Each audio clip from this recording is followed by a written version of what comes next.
It's time to put the rafters on my shed with overhangs, but how do you hang a dang overhang?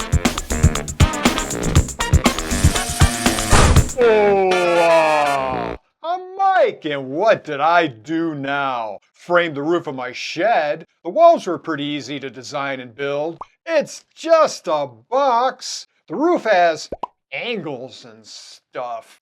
I don't have any experience with overhangs, but I do with hangovers. Possibly if I clone myself twice, two of me can hold up each end of the rafter while the third me screws it into place. They have cloning technology now, right?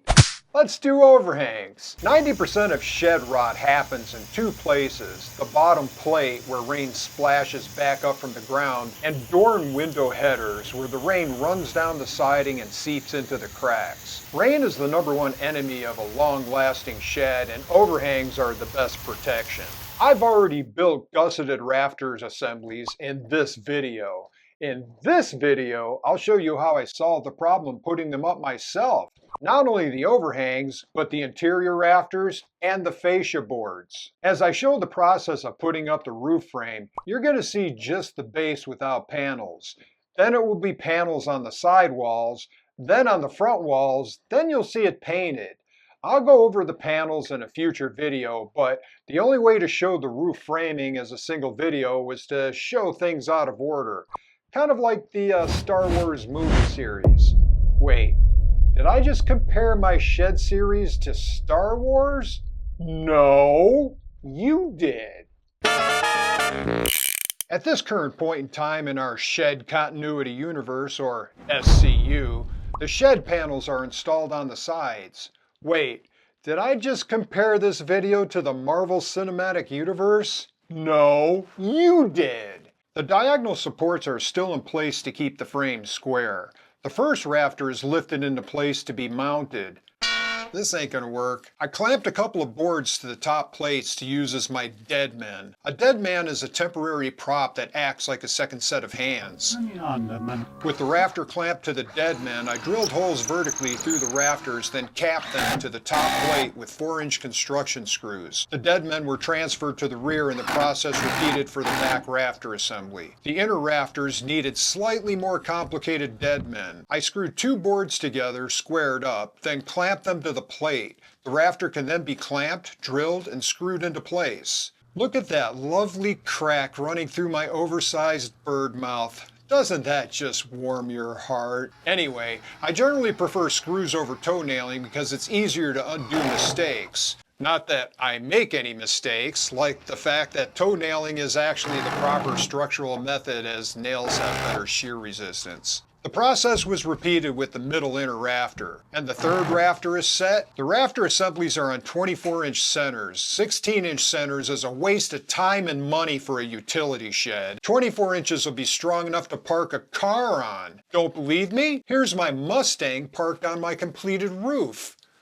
Wait, you didn't think I meant this Mustang, did you? Doing another time jump in our SCU, the front and back panels are in place on the walls and gables. The shed was painted because it's easier to do that now without the completed overhangs in the way. Time to use the ties to tie things down. Hurricane ties were fastened to the rafters and top plates using heavy-duty connector screws. 1 tie was used per rafter. The screws were kind of a pain because they didn't want to let go of my socket. The construction screws used in the rafter are more like positioning fasteners. The hurricane straps are doing the heavy lifting. They also provide the primary resistance against wind ripping your roof off the walls, and they prevent the rafters from rolling or sliding off the plate. For the outer rafters, hurricane ties don't work. I used heavy-duty corner brackets to secure the rafters to the top plates using the same connector screws. We don't get too many hurricanes in Denton, Texas, but anything to help compensate for my overzealous bird mouths, or pterodactyl mouths in my case. Holes were drilled in the rafters for my Strongbacks. Using 4-inch construction screws, which I like to do when screwing into end grain, the Strongbacks were mounted between the rafters. Okay, these aren't really gonna be Strongbacks. Even if you know as little about architecture as I do, you know that a Strongback is one beam that spans multiple rafters to help stiffen them and distribute loads. These boards aren't really doing any of that. Their main purpose is just to keep the rafters parallel and square while the sheathing goes on. If they provide any extra load support, well, yay!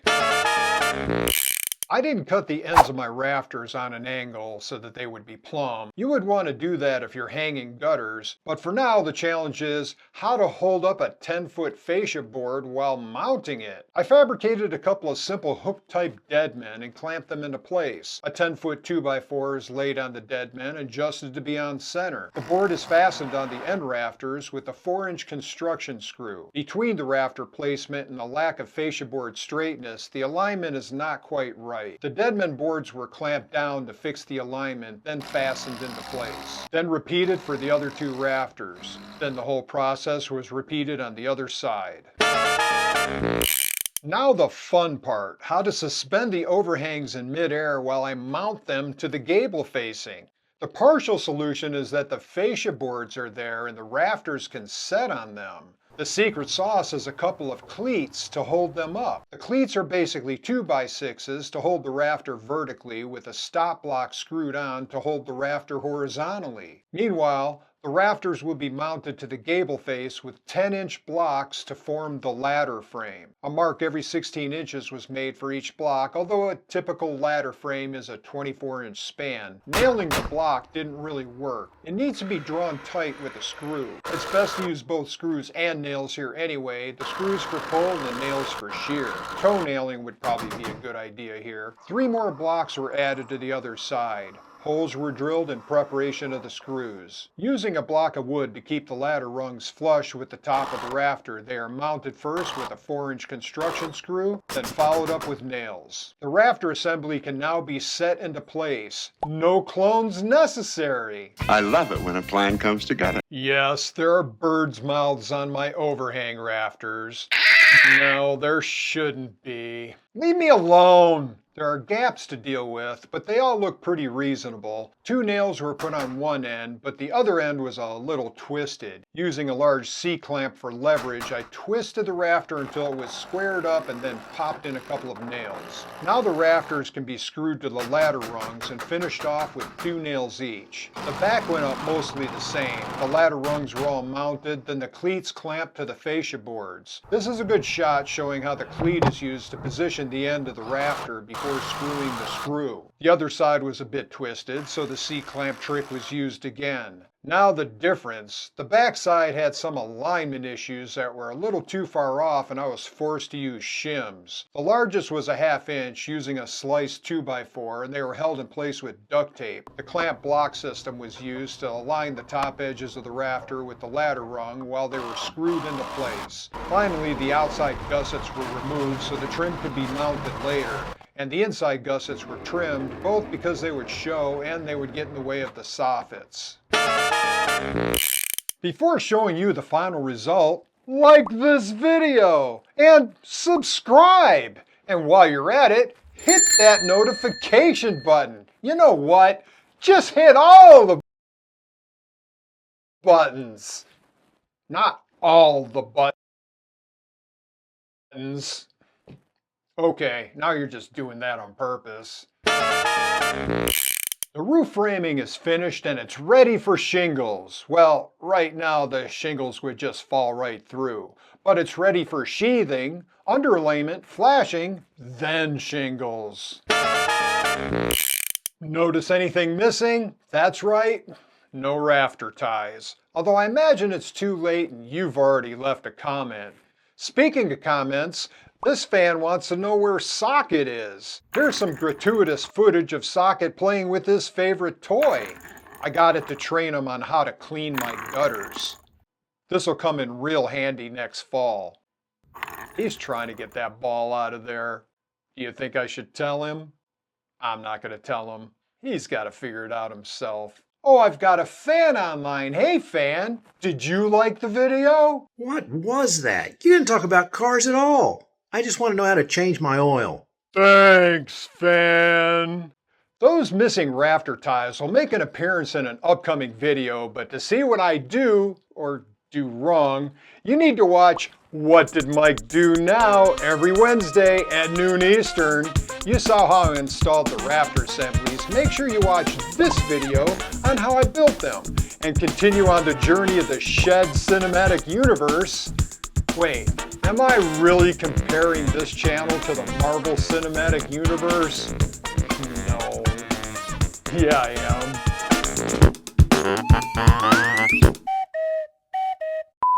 You might want to rethink the idea of cloning yourself. Doesn't that just triple your mistakes? I can't talk right now. I've got the clip of that rafter hitting your head playing on a loop. Timeless.